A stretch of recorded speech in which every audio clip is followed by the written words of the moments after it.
Hello दोस्तों, Hindi horror stories, India के best horror stories channel में आपका स्वागत है। और अब वक्त है डरने का। अगर आपको भूतों, चुड़ैलों, जिन्नात और अलग अलग तरह के टॉपिक्स की सच्ची कहानियां सुनना पसंद है तो चैनल को जल्दी से सब्सक्राइब करें। मैं हर हफ्ते बहुत सारी सच्ची डरावनी कहानियां आप लोगों के लिए लेकर आता रहता हूं। और हमेशा की तरह आज फिर से आप लोगों के लिए लेकर हाजिर हूं कुछ और सच्ची डरावनी कहानियां। अगर आप भी अपना कोई डरावना एक्सपीरियंस मुझे भेजना चाहते हैं तो मुझे ईमेल कर सकते हैं। तो खुद भी सुनिए और अपने दोस्तों के साथ भी शेयर कीजिए और मज़ा लीजिए इन सच्ची डरावनी कहानियों का।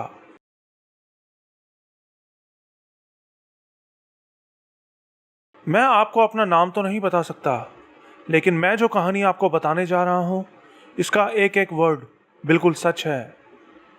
अपनी कहानी शुरू करने से पहले मैं आपको बताना चाहता हूं कि मुझे बचपन से ही हमेशा ऐसा लगता था जैसे कोई अनजान चीज़ हमेशा मेरे साथ रहती है। जब मैं बहुत छोटा था तब का तो मुझे याद नहीं, लेकिन जैसे जैसे मैं बड़ा हुआ मुझे अपने आसपास उस अनजान चीज़ के होने का एहसास होने लगा था। मैं कई बार अपने मम्मी पापा को भी बताया करता था, लेकिन वो हमेशा इसे मेरा बच्चों वाला वहम समझ के टाल दिया करते थे। लेकिन वो मेरा वहम नहीं था। मेरे पैदा होने से कुछ साल पहले ही मेरे मम्मी पापा ने एक छोटे से शहर में एक घर खरीदा था। वो घर बिल्कुल नया था। आज भी मेरी मम्मी बताती हैं कि इतने सालों में उनको उस घर में कभी भी कुछ भी अजीब महसूस नहीं हुआ। लेकिन मेरे साथ ऐसा नहीं था। घर में मेरा एक अलग कमरा हुआ करता था जिसमें रात में मुझे सोने से भी डर लगता था। कमरे में मेरा बेड बिल्कुल एक कोने में लगा था और मेरे बेड के सामने एक अलमारी रखी थी।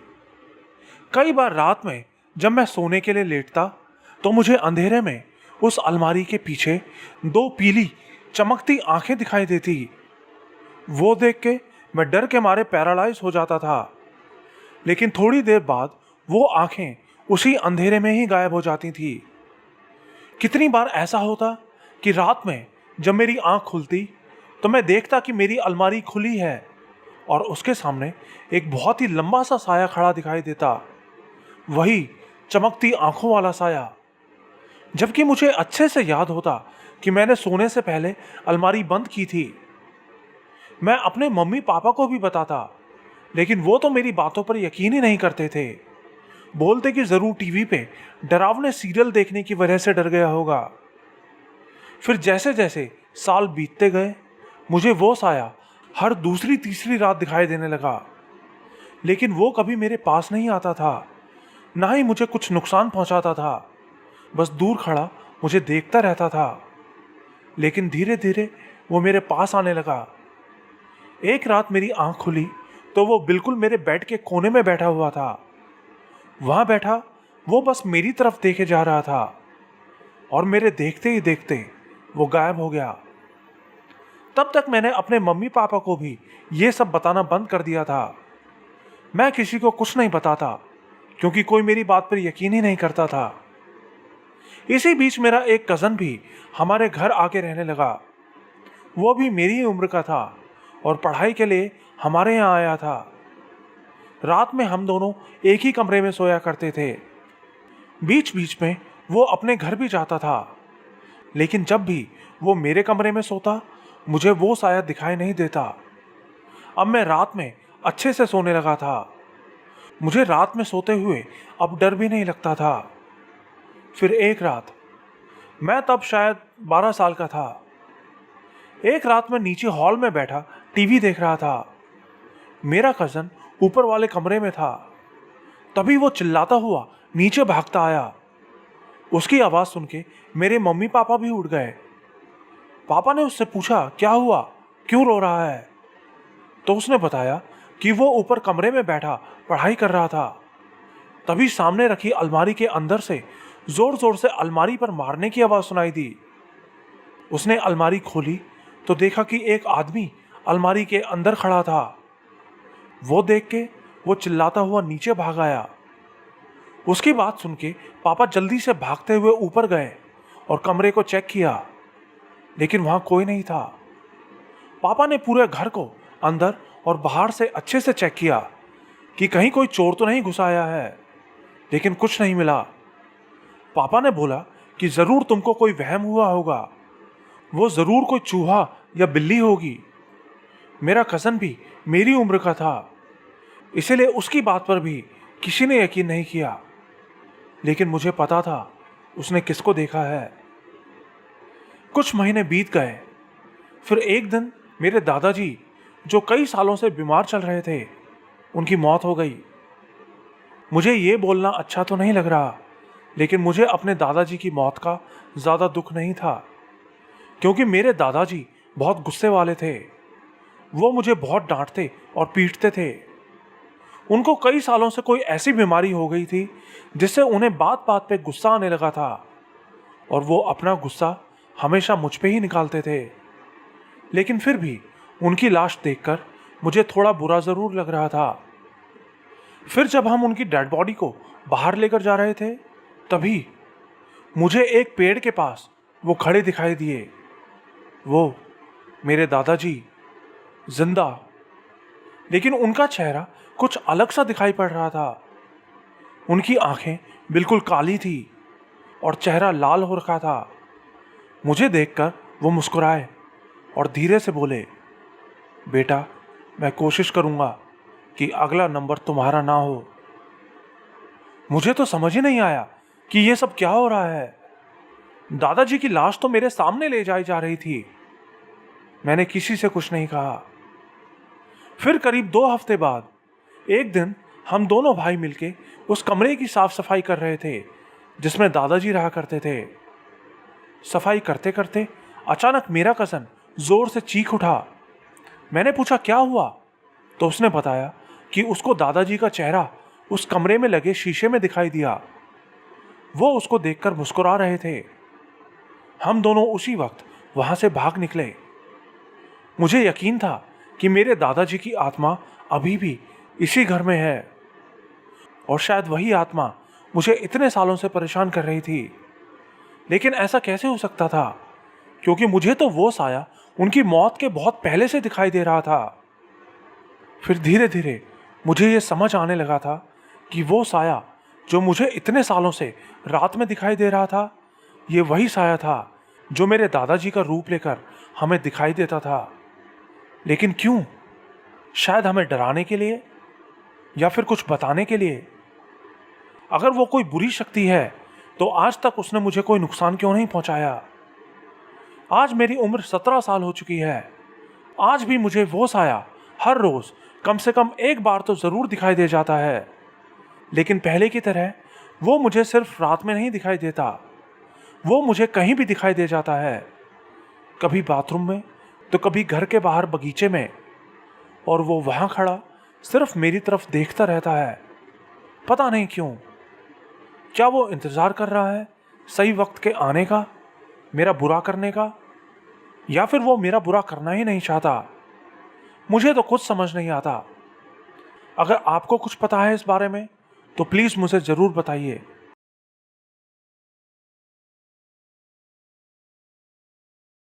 मेरा नाम विक्की है। मैं दिल्ली में रहता हूं, लेकिन मेरा गांव बिहार के छपरा जिले में है। यह कहानी तब की है जब मैं 8 साल का था।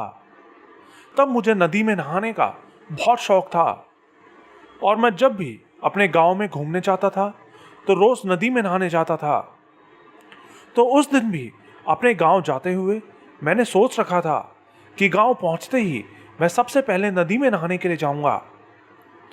मैंने अपनी मम्मी को भी बोल दिया था कि मैं गांव पहुंचते ही नदी में नहाने जाऊंगा। हम दोपहर में गांव पहुंच गए। गांव पहुंच के मैंने अपने भाइयों से मेरे साथ नदी में नहाने चलने के लिए कहा, लेकिन सब ने मना कर दिया। तो मैं अकेला ही बिना किसी को बताए घर से निकल गया। वो नदी हमारे घर से करीब 5 किलोमीटर दूर पड़ती थी। वहां हमें बीच के एक कच्चे रास्ते से होते हुए एक रेलवे लाइन को पार करके जाना होता था। उस रास्ते से कोई भी अकेला नहीं जाता था, क्योंकि वहां आगे जाके एक खंडर पड़ता था और लोग बताते थे कि वहाँ भूत है। मैंने सोचा कि मैं जल्दी से भाग के वहाँ चला जाऊँगा और फिर नहा के वापस आ जाऊँगा। लेकिन मैं जैसे ही उस खंडर के पास पहुँचा, मैंने देखा कि एक बहुत ही बड़ा सा आदमी उस खंडर की खिड़की के पीछे से मुझे देख रहा था।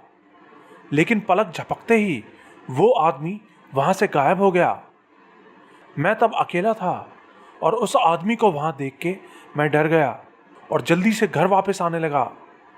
लेकिन वापस आते हुए मुझे ऐसा लग रहा था जैसे कोई मेरे पैर पकड़कर मुझे पीछे खींच रहा है। वहाँ अचानक से तेज हवा भी चलने लगी थी। मैंने भागने की बहुत कोशिश की, लेकिन ऐसा लग रहा था जैसे मैं रेत पे भाग रहा हूँ, जबकि वहाँ तो रेत थी ही नहीं। वो कच्चा रास्ता सिर्फ 10 मिनट में पूरा हो जाता था, लेकिन मैं 2 घंटों तक वहीं चलता रहा। वहाँ कुछ दूर एक पानी का नलका पड़ता था। मैंने सोचा वहाँ से थोड़ा पानी पी लेता हूँ। तब तक अंधेरा भी होने लगा था।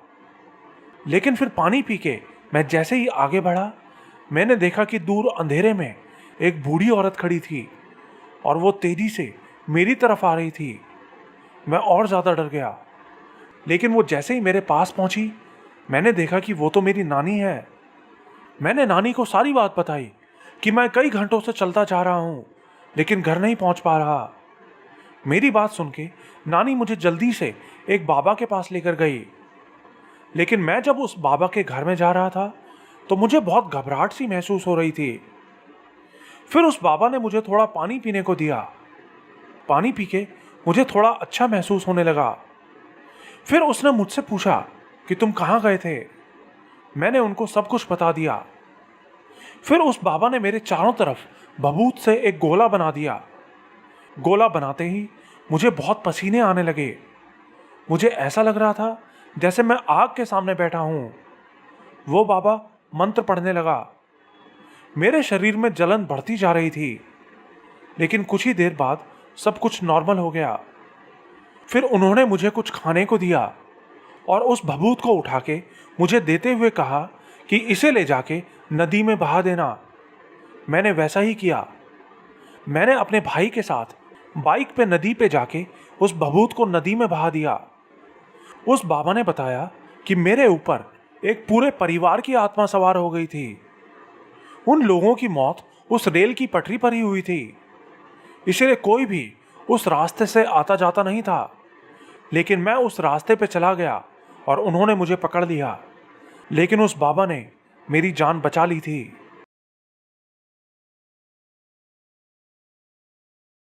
मेरा नाम श्रेयांश है। मैं इंदौर का रहने वाला हूँ। मैं जो कहानी आपको बताने जा रहा हूँ, ये मेरे दादाजी के साथ हुआ था। एक बार मेरे दादाजी एक पेपर देने के लिए जैसलमेर गए हुए थे। वहाँ वो एक गेस्ट हाउस में रुके थे। वो गेस्ट हाउस बहुत ही वीरान सा था, लेकिन दादाजी तब भूत प्रेतों में बिल्कुल भी विश्वास नहीं करते थे। इसीलिए वो रात में उसी गेस्ट हाउस में ही रुक गए। उस गेस्ट हाउस में उनके अलावा सिर्फ एक चौकीदार ही था, जो कि बहुत बूढ़ा था। अगले दिन दादाजी को सुबह जल्दी जाना था, इसलिए वो रात में जल्दी सो गए।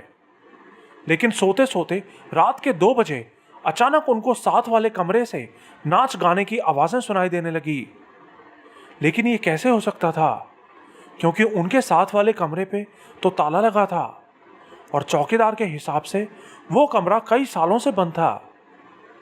दादाजी को थोड़ा अजीब तो लगा, लेकिन उन्होंने फिर भी उसको अपना वहम समझ के टाल दिया और फिर से सो गए। लेकिन कुछ ही देर बाद उनको ऐसा लगने लगा जैसे कोई उनके पैर खींच रहा है। अब उनको यकीन हो गया था कि यहाँ ज़रूर कुछ गड़बड़ है। दादाजी गायत्री मंत्र का जाप करने लगे। तभी उनको अपने पास से एक औरत की आवाज़ सुनाई दी। बोली, बंद करो इसे। जो भी यहाँ रुकता है उसे हमारे कमरे में आना ही पड़ता है। तुझे भी आना पड़ेगा। और इतना कहते ही उसने दादाजी का दूसरा पैर भी पकड़ लिया और बेड से नीचे खींचने लगी। लेकिन दादाजी ने जोर से बेड को पकड़ लिया और गायत्री मंत्र पढ़ते रहे। लेकिन उस औरत ने उनको नहीं छोड़ा। वो कुछ देर के लिए वहां से चली जाती और फिर से वापस आ जाती। सुबह तक ऐसा ही चलता रहा। सुबह होते ही वो औरत फिर से वहां आई और बोली कि आज तो तू बच गया, क्योंकि कोई अनजान शक्ति तेरी रक्षा कर रही है, लेकिन अगली बार अगर तू यहां आया तो मारा जाएगा। असल में तब मेरे दादाजी की नई नई शादी हुई थी और मेरी दादी एक गुरुजी को बहुत मानती थी और उन्हीं की शक्ति मेरे दादाजी की रक्षा कर रही थी। अगले दिन दादाजी रात की बात को भुला के अपना पेपर देने चले गए। फिर जब वो वापस अपना सामान लेने वहां पहुंचे तो उन्होंने उस बूढ़े चौकीदार से उस रात के बारे में बात की। तो उसने बताया कि ये गेस्ट हाउस किसी जमाने में एक राजमहल हुआ करता था और इस महल का राजा यहाँ नर्तकियों को बुला के उनके साथ टाइम पास करने के बाद उनको मरवा के महल की दीवारों में ही चिनवा देता था। उन्हीं में से कुछ नर्तकियों की आत्माएं आज भी वहीं भटकती हैं। दादाजी ने पूछा कि ऐसा था तो उसने ये बात उनको पहले क्यों नहीं बताई। तो वो बोला कि उस गेस्ट हाउस के मालिक ने ये बात किसी को भी बताने को मना किया था। ये सब सुनने के बाद दादाजी ने भगवान का शुक्रिया अदा किया और उसी दिन वहां से निकल गए।